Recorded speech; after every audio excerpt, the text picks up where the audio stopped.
Nathan Nandalama Fabia kwatudde ekibiina ky'FDC bendera okuvuganya kwa President olwaliro okwenja akalulu akutandikidde mu DCI e Masindi ku kyalo Kisaalizi okuliraana akatale k'omubuulo akasangibwa mu ggombolola y'emulimi. Eno abaayi basoose kumulombojjera ennaku gye bayitamu omuli abakadde abagambye nti ssente zaabwe zibulankanyizibwa.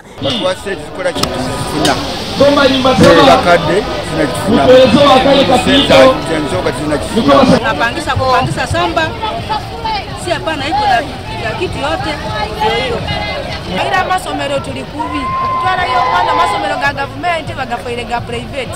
Yeyongedde mu bitundu okubadde tawuni y'e Kabango ne Bulyango n'awalala. Bakira Nandala agenda aperereza abaayo okumuyiira obululu era aliko byabasuubiza singa banamwesiga n'akalulu kaabwe. Bamaama ne bataata bakola mu bizinesi obutono. Obuzinesi obutono tugenda kuwonyako omusolo. Ate tubalina ssente muteeke mu bizinesi zammwe mugule okuva wansi mugendewa waggulu.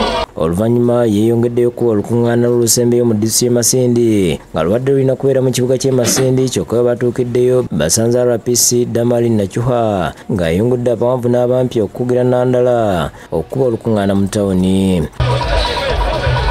Nandala n'abawagizi be kino bakigaanye era bwe batyo ne bakozesa ekifo wakati mu bukuumi obwamuwe bw'akakiiko ebyokulonda ne bayingira tawuni. Kyokka wano wabadde wakavungana ak'amaanyi nga Nandala n'abawagizi be beezobye ne poliisi okumala akaseera ng'ayagala poliisi ennyole ekibakozesaako effujjo.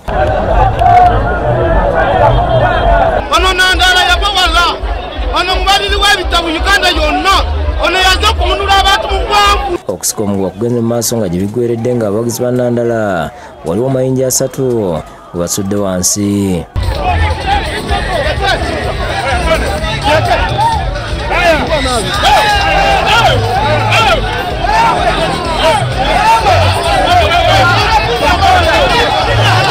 Anistia ze yakusekedde gweno ku Lwabukidde TV.